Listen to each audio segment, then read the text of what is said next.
welcome to our session today. I am your instructor, CPA Aringo Frederick. In our class today, my good students, we are going to look at a very important concept, which is very important for our career as accountants, and also very important for the purpose of our examinations. And the concept that we'll be handling today, it is known as consolidation, group accounts. This is according to IFRS, International Financial Reporting Standards number 10, or International Accounting Standards number 27. So that is what I want us to analyze in our session today, understanding the whole concept of groups. So that should take us straight to understand, or rather it will be very important for us to understand when we're talking about this consolidation, basically what do we mean? At this point, I want us to take it on a layman's perspective, with the definition of consolidating something. Consolidating means that we are bringing these items together. I'm bringing them together. I am consolidating. I am bringing them together. So in the context of our group accounts, you'll find that companies probably will be having other companies that we are controlling. I will be having, say, a parent company and maybe some subsidiaries. Take subsidiaries as our children. I'm having a parent and I'm having a child. Of course, parent will have a control over his or a child at some point, right? So you'll find that for the purpose of reporting, I must report all these entities as one entity. I'll take all our children, or rather take all my children wherever they are together. I bring them in one house, so that whenever I'm accounting for this, I'm going to account as my family. This is a family. This is one family. So that is what you're talking about, groups and its subsidiaries. So take subsidiaries as the children of the parent, whereby I'll be having a parent and I'll be having companies that you are controlling. So bringing them together is what we'll be terming them as consolidating, meaning that we are consolidating our various companies that we are controlling together. So in that case, my good students, even before we proceed, I'll wish us to understand some of the key terminologies which you must always tend to have at the back of your mind. And these terminologies, you can term them as key definitions. Key definitions, key definitions. And the moment you are able to understand these key definitions, you'll find that handling group accounts, it will be very, very easy for us. And you'll also be a witness on that. The moment you'll be able to understand the concept that I want us to look at in our session today, you'll find that going forward, group accounts will be very, very easy. So, number one key definition that I want us to talk about is, whenever we're talking about group accounting, basically, what do we mean? Group accounting. Anytime you're talking about group accounting, basically, what should click at the back of your mind? And the beauty part of it is that already we've given the concept behind it, right? So group accounting, basically, we're looking at group accounting is bringing together separate entities into one reporting entity. That is what you're terming it as what? As group accounting. Maybe just to put it down, you are saying that it is bringing together. This is a group accounting is bringing together, bringing together, bringing together, bringing together separate entities. Separate entities, separate entities, separate entities into one, separate entities into one reporting entity, into one reporting entity, into one reporting entity, into one reporting entity. So basically that is what you are looking at what? As group accounts. That is what you are looking at what? As group accounts. Bringing together separate entities into one reporting entity. And you find that the main objective of preparing group account is to present the financial statements of the parent company and its subsidiary companies as if they existed as one economic entity. That's the main objective of us preparing our group accounts, is to bring all these parent and subsidiary companies to report them as if they are existing into one economic entity. So that is what you're terming it as what? As group accounts. Bringing together separate entities into one reporting entity. And in this context, we're talking about bringing together our subsidiaries and parent and reporting them as one entity. Other terminology, we've talked of subsidiary. Now, it will be very important for us to understand what is this subsidiary? What is this parent that we are talking about? So terminology number 2, we are talking about parent. Talk about the parent company, parent or holding company, parent or holding company. It will be very key for us to understand this term. This term will be very common as we continue with the concept of group accounts. So parent company basically, or a holding company, we are talking of it as the company that controls one or more entities. This is what we are terming it as what? As a parent or holding company. We are saying that this basically, my good students, we are talking about refers to a company that controls, refers to a company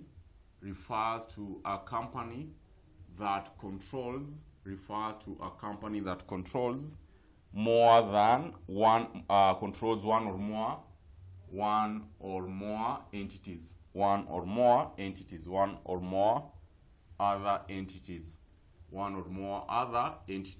Basically, this is what you are terming it as what? As a parent or rather holding company. Refers to a company that controls one or more other entities. Basically, that is what you are looking at as a parent or rather holding company.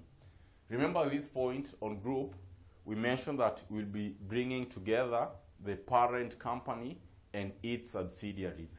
So it will also be very key for us to understand anytime you're hearing about subsidiary, ideally, what do we mean? So that should take us to terminology number 3. In that case, it will be very important for us to understand what we are terming it as what? Subsidiary. Subsidiary. It will be very important for us to understand what you are terming it as subsidiary.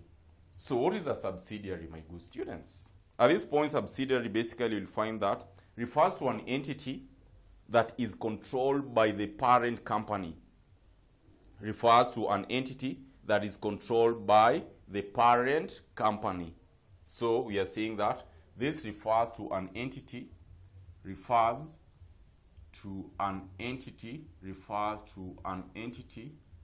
that is controlled by a parent company. Basically, this is what you are talking about, subsidiary. Refers to an entity that is controlled by a parent company, as simple as that. And for us to say that we are controlling this subsidiary, you'll find that this is where the parent controls more than 50% of the shareholdings. And actually that one you can put in essence. For us to term it as control, we are saying this is where the parent is controlling. This is where the parent is controlling more than 50% of the shareholding, So this is where we are going to term it as what? As a subsidiary. I'm having control of that. In the event whereby a parent company, remember we've seen what a parent company is. In the event where a parent company is controlling more than 50%. And whenever we're talking about more than 50%, of course, you're talking of 50 plus. 50 plus. Should it be 50 plus 1, 50 plus 2, so long as 50 plus of the shareholding of a parent, or rather of the shareholding of that company, that's when you are going to term it as what? As a subsidiary. Then, at this point, bring all these items together. Bring these items together. Parent and subsidiary. So, that should take us to terminology number 4, which will be very important for us to understand. This time, talk about group now. In this context, let us talk about group in the context of financial reporting. Basically, that is what you are analyzing. So group, basically you'll find that it refers to the parent and all its subsidiary companies. So you are saying that this one, it refers to the parent, it refers to the parent, it refers to the parent and all its subsidiaries, and all its subsidiaries, refers to the parent and all its subsidiaries, and all its subsidiaries companies, and all its subsidiaries companies. So basically that is what you're terming it as group. See at that context whereby you said that at this point we've talked of the aspect of bringing together subsidiary and the parent. Now bringing them together, that should give us what is known as group. And the beauty part of it is that we've been able to understand this terminology. And at this point, I'll want us to always be very keen with this term. For group, kindly don't tend to cram, but instead understand the concept right. If you get the concept right, you'll find that it will be very, very easy for us. Now, at this point, that should take us to the aspect of anytime you're talking about control, basically, what should we be looking at?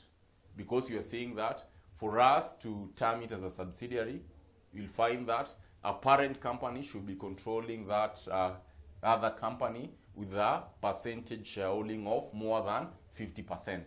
So that should take us to terminology number 5, which in this case, it will be very important for us to understand the term control. The term control. Anytime you're talking about control, basically, my good students, what should we understand? So, anytime you're talking about control, as per IAS number 27, control is presumed to exist when the investor controls more than 50% of the voting power of the investee company. That is where we are going to say that control will exist, where the investor company controls more than 50% of the investee company. That is according to IAS number 27. But you'll find, my good students, other than that, there are circumstances which again will show that we are controlling a particular company. And in that case, you'll find that circumstances when control exists, when the investor controls more than 50% or less, they include the following. Number 1, at this point, we are saying that there could be scenarios where the investee company will be controlled either 50 or less than 50%. But so long as these scenarios do exist, you'll find that that will indicate that you do have what? You do have control. Circumstances number 1 that you must have at the back of your mind to show that other than us controlling more than 50%, in the event that the investor has power to participate, in the event that if the investor has the power to participate, has power to participate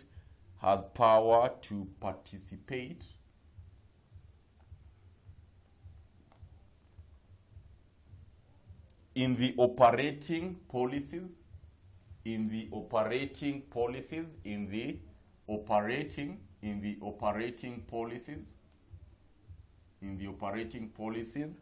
talk about the aspect to do with financial policies or financial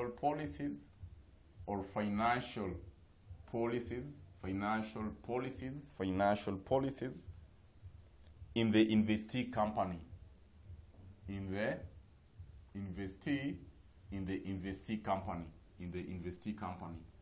So you're looking at a scenario whereby the investor has power to participate in the operating policies, financial policies in the investee company. Basically, at this point, what you are looking at, in the event that I'm given that power to participate, of course, in the policies, and you know very well that policies, these are what will run, or rather, this is what is running the organization. So in the event that I'll be given, this power to make such policies, that will definitely indicate that I'm having control on something, right? Or rather, of the company. Number 2 situation, my good students, that you can also talk about is, talk about if the investor has power to appoint, if the investor has power to appoint, if the investor has power to appoint, if the investor has power to appoint or remove a majority of the member, or remove a majority, or remove a majority of the member, or remove a majority of the member, or remove a majority of the member, or remove a majority of the members of board of directors in the investee company, of board of directors of the investee company, of the investee company. This will clearly depict that we do have control of that company. This will clearly depict that we do have control of that company. So these are situations, my good students, that apart from us holding 50 and more % of the shareholding of the investee company, if this situation occurs, you'll also find that it will depict that you do have what? You do have control of that company. You do have control of that company. Now, another key element, again, that we should understand amongst our terminologies is terminology number 6. Terminology number 6. Here, we are talking about what is known as what? NCI, non-controlling interest. Non-controlling interest. Non-controlling interest. Term it as NCI. A very important concept, again, that we should also be able to understand anytime we are talking about group accounts. So in this context of NCI, again, what should we be able to recall and always have at the back of our mind, my good students? So you'll find that NCI, or rather non-controlling interest, represents the portion which remains not acquired by the parent in a subsidiary company. I repeat my statement again. Mwalimu is saying that anytime you are talking about NCI, or rather non-controlling interest, basically we are looking at the portion which remains not acquired by the parent in a subsidiary company, meaning that it is a portion attributable to the minority shareholders. It is a portion attributable to the minority shareholders. We can put it down, because I know majority of us will love if we put it down, so that it should remain in our probably the back of our mind. And this is what Mwalimu is saying, that NCI, this represents, it represents portion which remains, it represents portion which remains, portion which remains not acquired, not acquired. It represents portion which remains not acquired, not acquired by the parent in the subsidiary company, by the parent in the subsidiary company, in the subsidiary company, in the subsidiary company. So we are saying that it presents a portion which remains not acquired by the parent in the subsidiary company. And if you can recall, we've talked of a subsidiary. And we say that a subsidiary is a company whereby the parent is holding more than 50% of the shareholding. So take, for example, this scenario, my good students. At this point, maybe I'm having a parent company. We've acquired a subsidiary company, where in this case, percentage of acquisition, maybe you are talking of 70%. P, which is parent, has acquired S, which is a subsidiary, and in that case, our percentage of acquisition, or rather shareholding component, is what? Our shareholding component at this point, you're talking of what? 70%. There will be a portion, which is 30%, that will remain, maybe at this point, not acquired by the parent company. So this portion that the parent company has not acquired is what now we are terming it as what? As NCI. The portion that the company has not acquired, which in this event you're talking about 30%. So this is what we are going to term it as what? As NCI. So that again is a concept that we should be able to understand very well anytime you're analyzing group accounts. the portion that will remain unacquired by the parent company on the subsidiary is what you are terming it as what? As NCI. So kindly let that stick at the back of our mind anytime you're talking about NCI. Now, the moment you are able to understand that case, my good students, that should take us to a component known as what? Associates. That should take us to a terminology which again you must be able to understand. Here we are talking about number 7, and number 7 are talking about associates. So number 7 talk about what? Associates. Associates. Talk about associates. So that is what you're talking about, associate, an associate. Anytime you're talking about an associate, my good students, what should we be able to understand and recall? That's a big question that we should always tend to ask ourselves. An associate.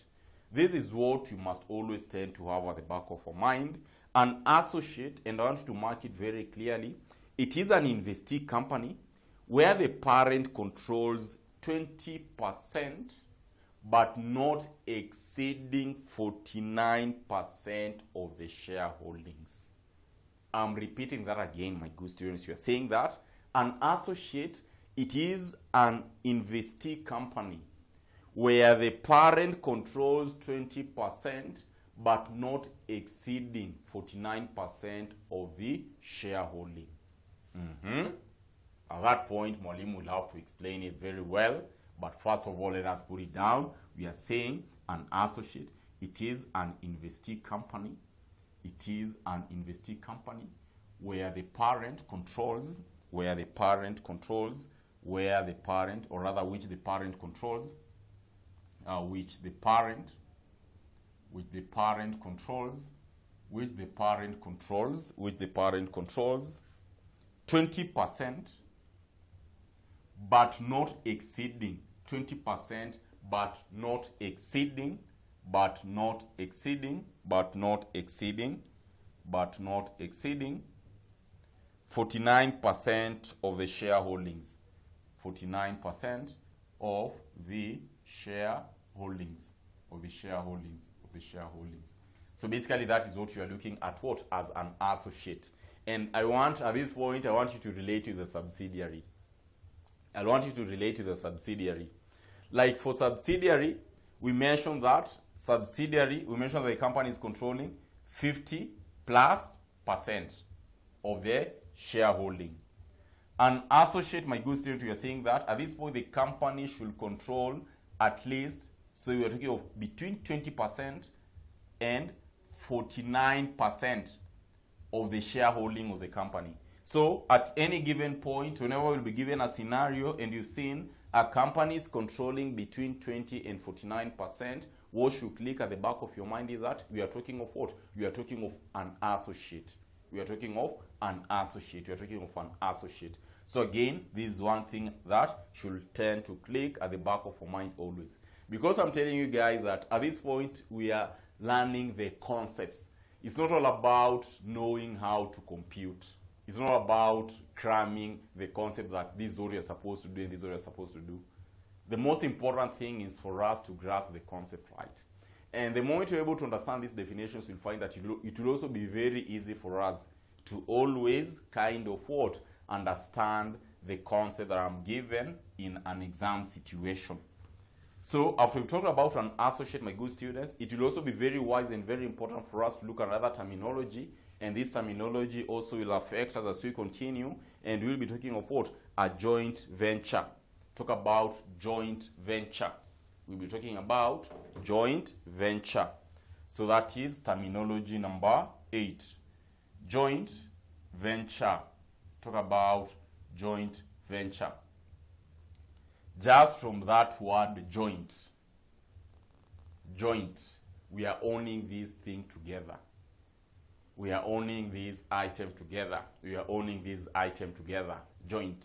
So in this context, you'll find that at this point, I'm having an investee company where the parent is jointly owning that company with another company, meaning you're talking of 50%. So a joint venture is an entity which a parent company controls 50% only, exactly 50%.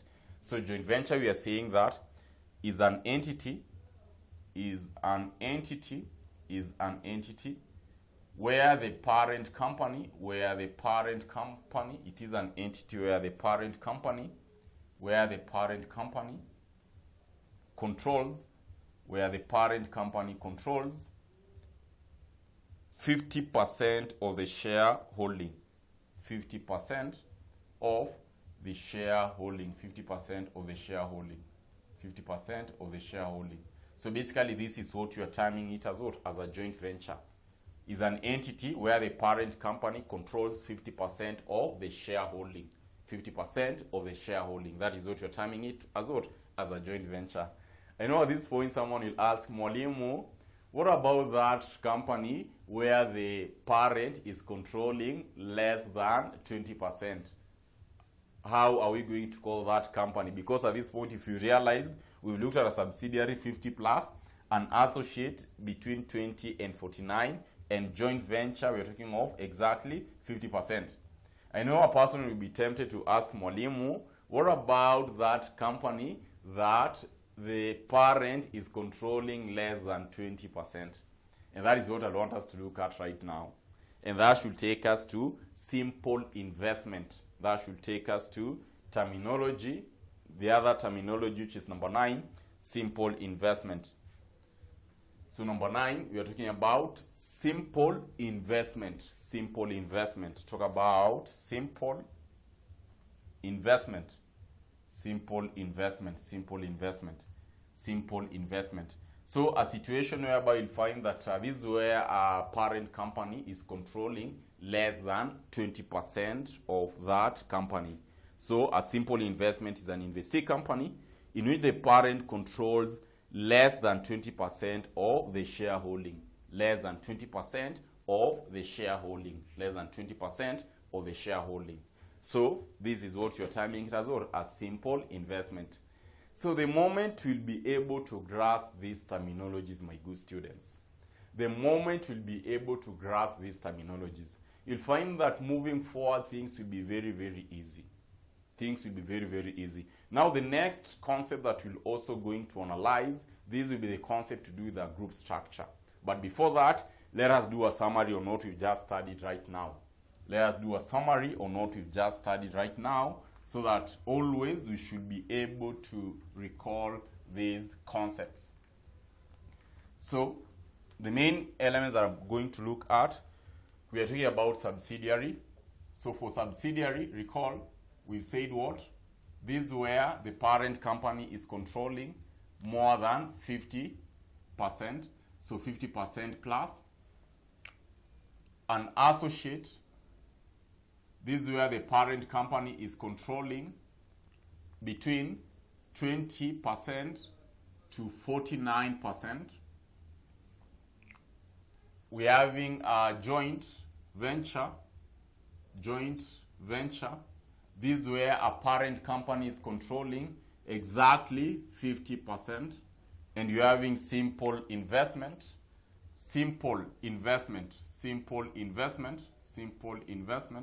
This is where the parent company is controlling. We are talking of what? 19% going downwards, meaning that 20% and below. 20% not included. So you're talking about 19% and below. So basically, this is 19% and below. So this is where we are talking about what? The aspect of main elements that you must always tend to have at the back of your mind anytime you're handling this concept. Now, the moment you are able to understand that, I'll be very comfortable to go to the next concept, which should also tend to be very important anytime we'll be analyzing this concept, and that will be group structures. So at this point, Mwalimu will want to talk about the group structures. Again, it will be very important for us to analyze the whole concept of group structure, so that as at the end of the day, it will be very, very simple for us. So to this point, my good students, I'll want us to meet in the next session where we are going to analyze the group structures. Thank you so much, and let us meet in the next session. Thank you.